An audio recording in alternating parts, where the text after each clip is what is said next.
Bonjour, bienvenue sur ma chaîne Lolucana Création. Je viens vous présenter aujourd'hui le sac Grace, le nouveau patron by Eskela, que j'ai eu la chance de réaliser en tant que testeuse. Donc moi c'est Nadège, je fais de la couture pour le plaisir de ma fille surtout, qui adore ce que je fais. Je fais beaucoup de sacs et d'accessoires, parfois des vêtements, mais c'est plus rare. Et de fil en aiguille, donc j'ai commencé à faire des tests pour des créatrices de patrons, dont ici Alexandra by Eskela. Alors pour vous parler un petit peu plus d'Alexandra, donc elle a créé sa propre marque by Eskela, au départ pour vendre ses propres créations couture, et par la suite elle a commencé à vendre ses propres patrons, donc essentiellement de sacs et d'accessoires féminins. Donc elle a plusieurs styles, ça peut être sophistiqué, classe, ça peut être beaucoup plus naturel, mais c'est un univers, quoi qu'il en soit, avec des designs, on va dire des courbes et des lignes très féminines. C'est vraiment très très chouette.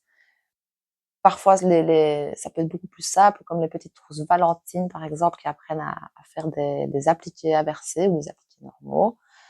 Mais il y a d'autres sacs, comme le sac Jen, avec ses jolies franges, il est vraiment super joli. Le sac Oxford, la pochette Summer. Enfin voilà, c'est un univers que je vous encourage à découvrir sur son site internet. Donc c'est byeskela.fr. Là, ouais, vous retrouvez un peu tout, les patrons et ce qu'elle vend de ses propres créations. Sinon, c'est patron byeskela.fr. Je vous mettrai les liens dans la description. Donc voilà, ces tutoriels sont vraiment super bien rédigés, c'est vraiment d'une façon impeccable et très très facile à suivre. Il y a toujours beaucoup d'astuces et c'est vraiment très agréable en tout cas de tester pour elle. Alors, le sac Grace que j'ai cousu, c'est sa vision du sac baguette en fait. Elle en fait une super jolie description dans son tutoriel d'ailleurs, c'est vraiment à lire, c'est super, super bien écrit. En ce qui concerne ses patrons, donc quand vous achetez un patron by Eskela, vous avez donc le tutoriel PDF en pas à pas avec des images, des photos, beaucoup d'astuces. Et vous avez également donc à côté le patron PDF papier à imprimer, on va dire. Et vous avez également accès à, pour la plupart des patrons, par exemple pour ce sac-ci, ça y est, pour sac Grace, il y a une vidéo pas à pas, donc où vous avez vraiment beaucoup plus de détails, où elle vous montre toutes les étapes, voilà, en vidéo. Et ça c'est super chouette si on coince un petit peu sur quelque chose qu'on ne comprend pas trop, il suffit d'aller voir la vidéo et hop, ça coule tout seul. Donc ici pour le sac Grace, j'ai pris seulement une seule pièce pour vous montrer comment le patron est fait. Donc ici c'est la pièce de poche, l'une des poches.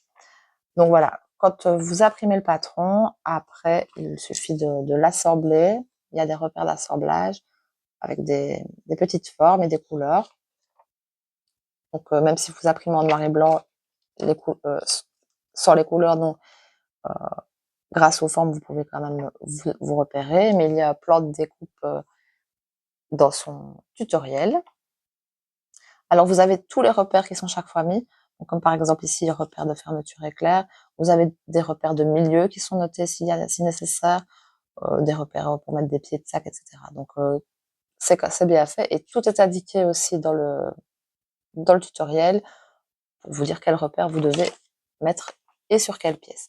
Donc à chaque fois, les marges de couture sont incluses. Elles ne sont pas dessinées sur le patron, mais c'est bien de 1 cm, c'est noté. S'il y a une autre marge à faire, à coudre, à respecter, on va dire, ce sera noté dans le patron également. Ici, vous avez le droit fil qui est noté quand c'est nécessaire, le nombre de pièces à couper, dans quel tissu, le nom du sac. Et voilà, en gros, ils sont très bien faits. Les lignes ici de découpe sont un peu plus épaisses que sur certains patrons. Donc il faut couper à l'intérieur, à l'extérieur. Il faut couper à l'extérieur de ces lignes. Voilà. Il y a des fois des pièces qui sont uniquement des rectangles qui n'ont pas de repère particulier. Quand c'est le cas, elle met toujours il y a un tableau de découpe où elle va noter les dimensions des pièces. Donc ça, vous n'êtes pas obligé de tout imprimer si vous voulez. Vous imprimez juste les pièces rectangulaires. Certaines pièces, forcément, doivent être imprimées parce qu'elles ont une forme ou des caractéristiques particulières. Donc voilà. Pour Grace. Alors, je vous montre quand même mes sacs. Grace ressemble à ceci. Donc le sac baguette. Ici, il fait des petits plis, c'était pas à cause de mon tissu. J'ai cousu ce premier sac Grace selon la vision de ma fille qui le voulait en noir et rose en lien avec son groupe, un de ses groupes préférés, Blackpink. Donc voilà, elle le trouve trop Blackpink. Donc j'ai choisi ici des tissus assez fins pour ne pas avoir de problème au niveau des épaisseurs. Voilà. Donc c'est un tissu, je ne sais pas trop ce que c'est exactement, qui vient d'une ancienne veste à ma fille. Donc il est un petit peu irisé comme ça, un petit peu brillant, rose très clair. Il est très joli, avec juste un simili noir. Voilà. Alors, qu'est-ce qu'il a de spécial notre sac Grace? Eh bien, nous avons forcément ici un joli nœud délicat, comme elle le dit, et super mignon, qui donne un peu le style du sac et son caractère. Ici, en fait, à l'avant, vous avez une poche plaquée qui se ferme par un aimant. Elle est super pratique ici à l'avant. À l'arrière, nous avons une poche zippée. Voilà. Assez spacieuse, avec des empiècements de zip, donc qui doivent être faits dans un tissu qui ne s'effiloche pas, donc du simili, du liège, voilà. Il y a trois formes pour l'empiècement de zip, donc ça c'est chouette aussi, on peut choisir. Ici j'ai fait avec les bords un petit peu droits ici. Sur mon autre sac par exemple, c'est un petit peu plus arrondi. Il y a encore un troisième, vraiment vraiment fort arrondi. Alors sur les côtés, nous avons les connecteurs de sangle, ici, voilà. Et la sangle, qui est en fait une anse, est bicolore. Tout est expliqué dans le patron pour la faire. Moi, j'ai eu plus facile pour arriver à la coudre, de suivre le tutoriel vidéo, par exemple. Sur les explications écrites, c'est un moment où j'ai un petit peu bugué. Mais avec la vidéo, franchement, tout est super clair. Et après, c'est quand même super joli. Ça fait une des originalités du sac. C'est vraiment beau. Pour l'extérieur, on a un large gousset. Voilà. Qui peut être souligné par un joli passepoil pour souligner les courbes. Elle explique aussi comment faire son propre passepoil maison. Ici, j'ai pris un passepoil tout fait pour être sûr pour les épaisseurs que tout se passe bien. Parce que vous avez quand même, voilà, ici, vous avez l'épaisseur. Quand vous devez assembler l'avant et le gousset, vous avez l'épaisseur de la face avant, vous avez l'épaisseur de la poche, la doublure de la poche. Donc il y a un passepoil en plus. Si vous faites un passepoil en simili, par exemple, maison, c'est très joli, mais ça risque d'être beaucoup plus épais. Maintenant, si vous avez une machine qui passe super bien les épaisseurs, pourquoi pas. Ou si vous y allez très doucement, il faut faire des essais en fait. Je pense il faut tenter le coup. Donc moi ici, donc j'ai pris un passepoil en coton tout fin. Comme ça, je n'ai absolument eu aucun souci. Alors ici, pour la fermeture du sac, c'est une fermeture zippée avec des parmentures. Alors, mon petit zip, des fois, il bloque. Et quand vous ouvrez le sac, c'est à l'intérieur bien ajusté. Et une poche zippée aussi à l'intérieur. Voilà. Alors, ce que j'aime bien dans ce sac et sa taille, c'est que il est parfait, il est super chic. Il est parfait pour les petites cérémonies ou les grandes cérémonies, c'est comme vous voulez. Il est parfait pour les cérémonies, je trouve. C'est ce qu'elle met aussi c'est ce qu'elle explique aussi dans son patron, mais je trouve qu'il est super aussi pour un petit look décontracté comme ça. Et si vous avez une petite fête ou quelque chose d'un peu plus habillé, il suffit de prendre des tissus qui s'y adaptent. pour le coudre, pour être assorti par exemple à une petite robe. Et vous avez pas mal d'espace, comme je vais vous le montrer, par rapport à une simple petite pochette. Moi, j'ai mal cousu mon zip. Alors, il bloque à chaque fois. Ce n'est pas marrant. Bon, voilà, si je l'ouvre. Ici, par exemple, je vais vous montrer votre téléphone. Si vous avez un petit téléphone, il va pouvoir rentrer dans n'importe quelle poche. Devant, la poche arrière, ou même encore dans la poche zippée intérieure. Il va rentrer parfaitement, il n'y a pas de souci. Si par contre, comme moi, bon ici c'est celui de ma fille, parce que le mien, je l'utilise pour vous parler, le téléphone de ma fille, c'est un grand modèle, un grand format. Il va rentrer bien sûr dans la poche de devant. Il va rentrer dans la poche arrière. Voilà. Même avec une grosse coque comme celle-là. Par contre, il va être trop, un peu juste trop grand pour la poche intérieure. Voyez? Mais il rentre dans le compartiment principal, encore heureux.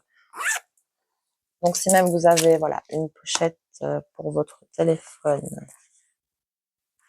Hop. Voilà. Vous pouvez mettre votre portefeuille. Ici, j'ai pris justement un grand portefeuille pour vous montrer que ça rentre aussi dans le sac. Donc, celui-ci, bah voilà, ce sont des grands portefeuilles. On va 20 cm de largeur. Donc, ça rentre bien dedans. Mettre encore un agenda. Toutes les poches sont bien pensées. Donc, voilà, vos clés. Là, vous pouvez les mettre dans la petite poche zippée. On va dire un petit bic et un carnet fin à l'avant pour l'avoir à portée de main. À l'arrière, ces petits mouchoirs et des petites chics. Ah oui, on dit bonbon en français.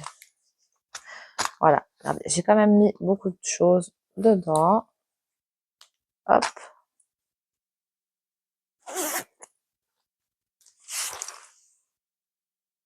Voilà. Bon, ici, évidemment, comme j'ai pris des tissus plus fins, on voit un petit peu mes petites bosses. Si je veux qu'on voit rien du tout, bah, il suffit que pouf,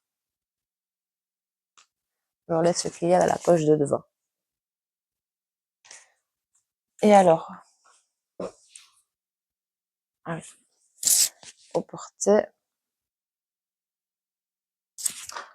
Ah, j'ai mis de ce côté-là. Il est fait pour ma fille, alors le zip est bien cousu dans ce sens-là. Pour le porter comme ça, c'est comme ça que c'est prévu dans le patron, pour le porter sur sa gauche, on va dire. Moi, j'aime bien porter mes sacs sur ma droite. Donc, voilà.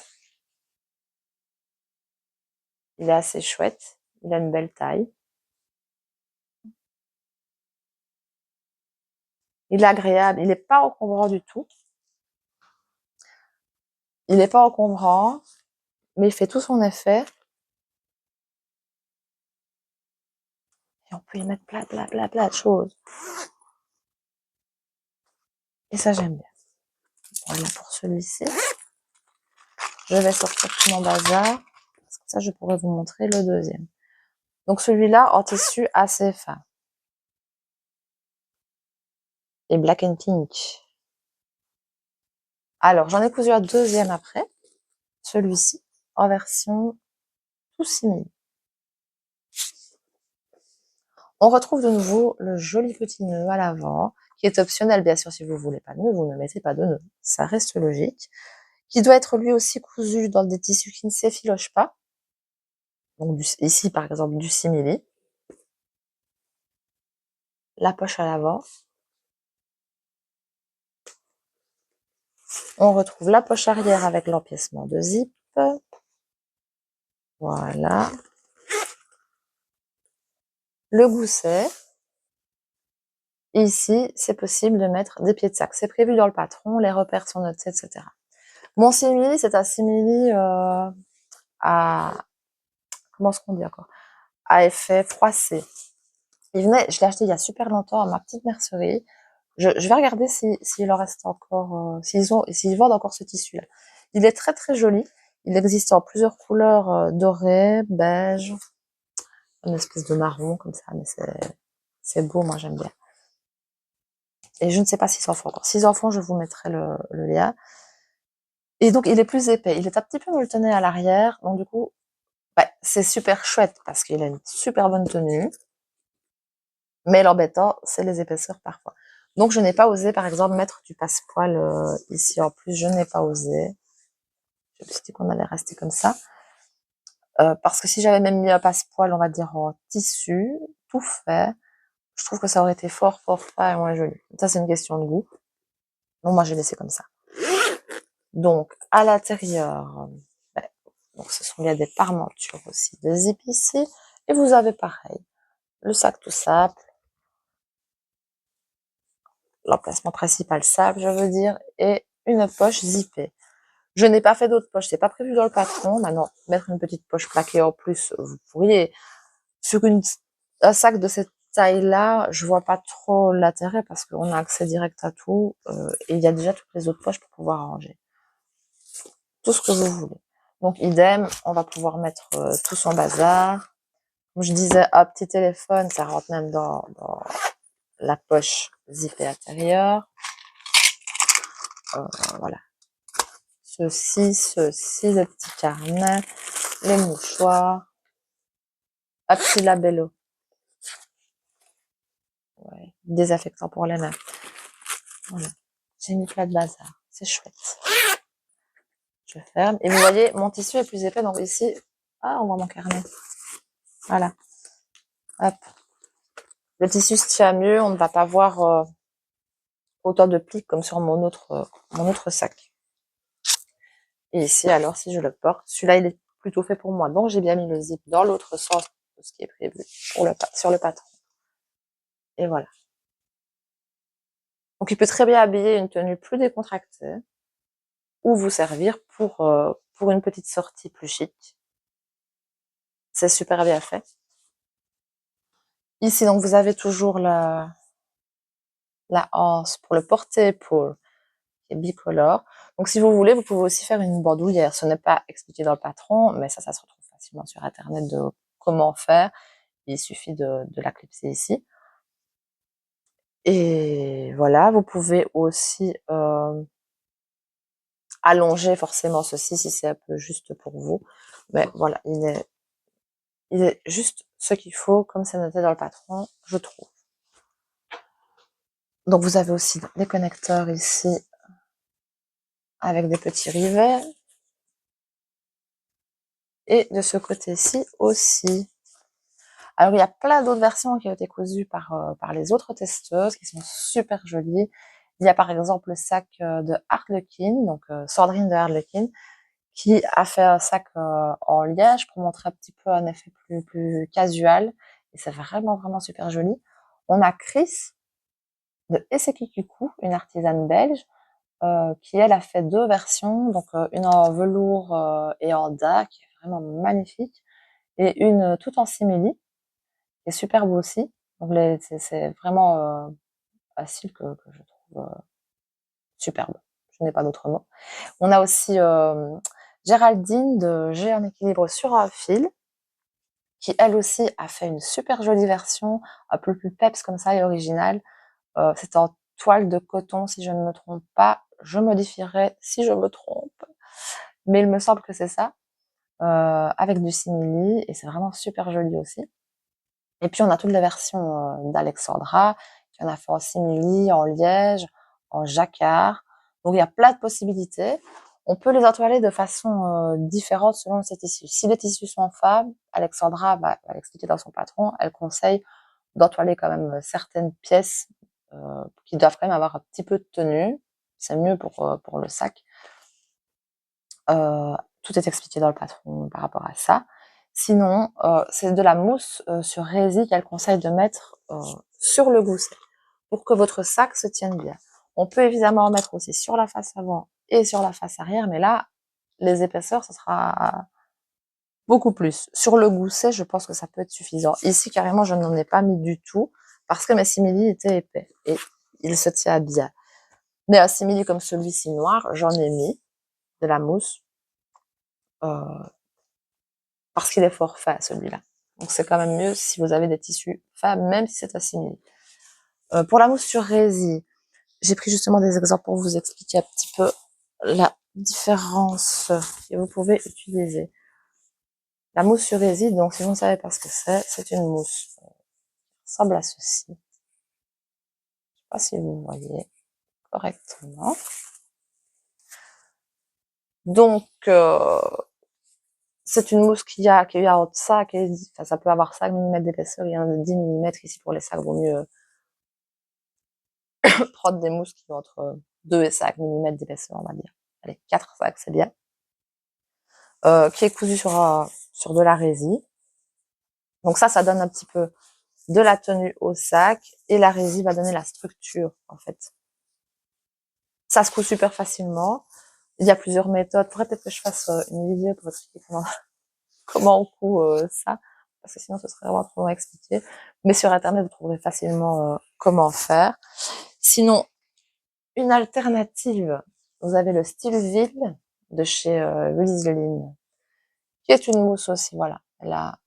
Qui va donner de la tenue et du renfort sur vos sacs. Alors elle est super cette mousse, elle fonctionne très très bien, mais elle est un petit peu plus chère.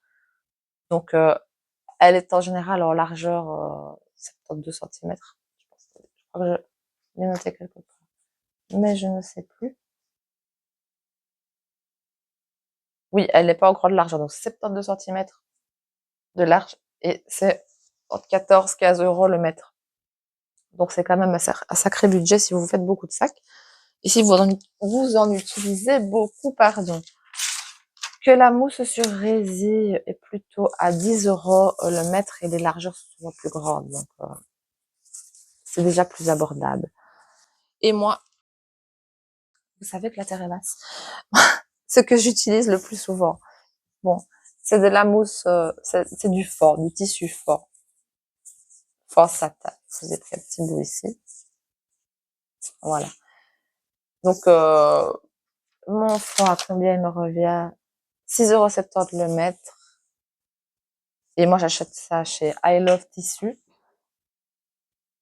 Et ben voilà, c'est juste parce que c'est moins cher. Maintenant, si vous le laissez mal plier tout ça, ça va peut-être marquer un petit peu plus.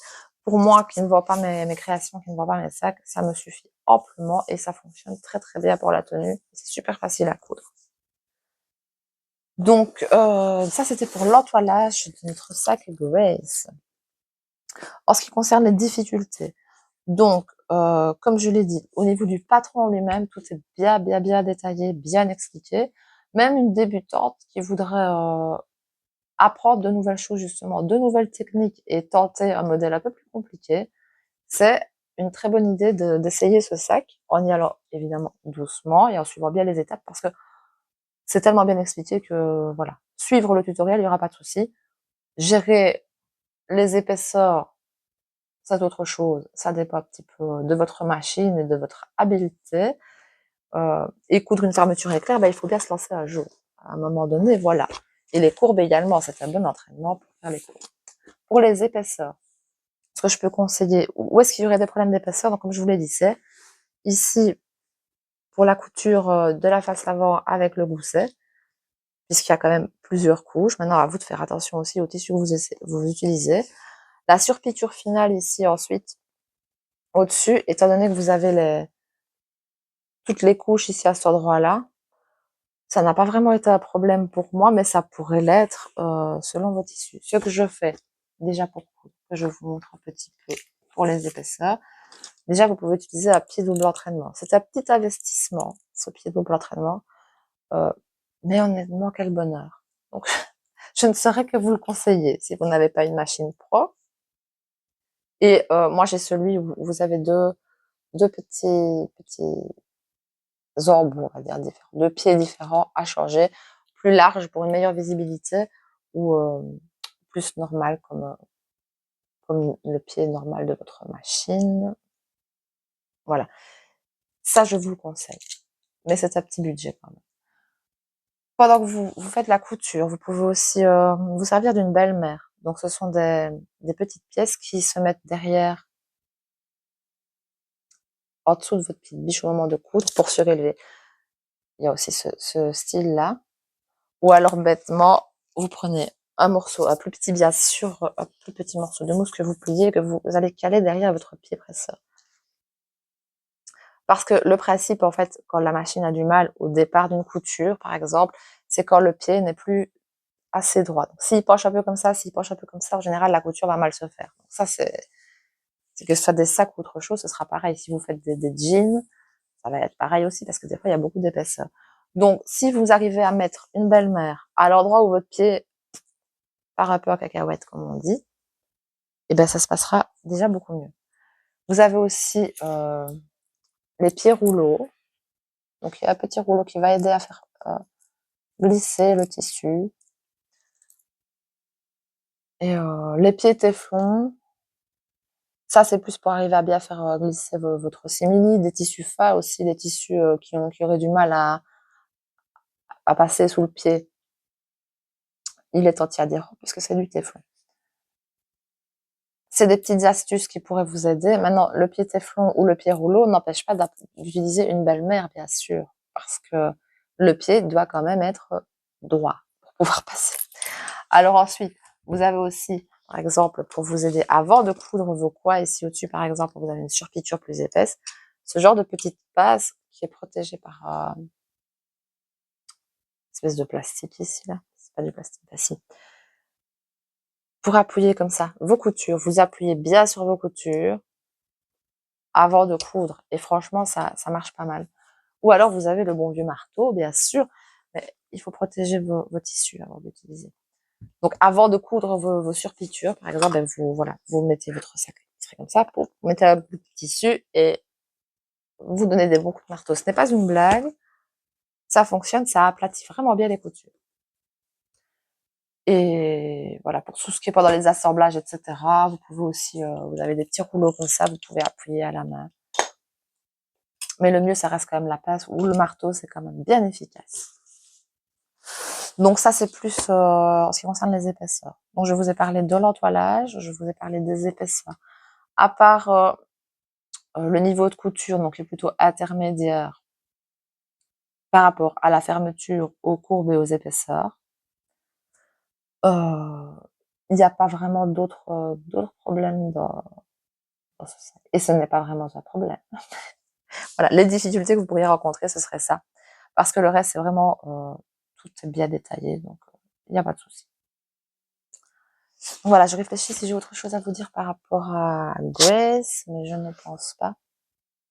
Je crois que j'ai fait le tour. Il est super joli. Moi, je suis pas très sac baguette à la base et pas vraiment. Je ne porte pas souvent ce format-là parce que moi, j'ai besoin de beaucoup de place. Mais je dois dire que pour une petite sortie, il serait vraiment parfait, idéal parce que justement, je pourrais mettre plus que juste mon téléphone et mes clés. Et ça, ce serait quand même formidable. Donc, n'hésitez pas à aller voir un petit peu l'univers d'Alexandra Bayeskela, que ce soit sur sa page Facebook, sur son compte Instagram ou encore sur son site internet. D'aller voir aussi ce qu'elle vend, pourquoi pas. Mais voilà, découvrez ses patrons couture et vous pourrez même me dire en commentaire ce que vous en pensez, si vous aimez ou pas. Si vous avez des questions par rapport à Grace, n'hésitez pas aussi à venir me trouver ou à aller sur le groupe Facebook d'entraide dont je vous ai parlé. Je vais mettre tous les liens en description. Et voilà, je vais vous dire à bientôt, oui, pour de nouvelles présentations de sacs. Et je vais vous laisser avec quelques photos des réalisations de certaines des testeuses du sac Grace qui sont vraiment magnifiques. Je vous en ai déjà montré un petit peu pendant la vidéo. Et là, je vais vous les montrer un petit peu plus en détail. Je mettrai également le lien des comptes, des réseaux, des sites de ces testeuses parce que voilà, elles ont chacune des univers super sympas et elles sont aussi professionnelles. Donc si quelque chose vous intéresse, bien sûr, vous pouvez aller acheter une de leurs réalisations ou faire une petite commande. Voilà, je vous dis à bientôt et passez une bonne journée, une bonne soirée. Ciao, ciao!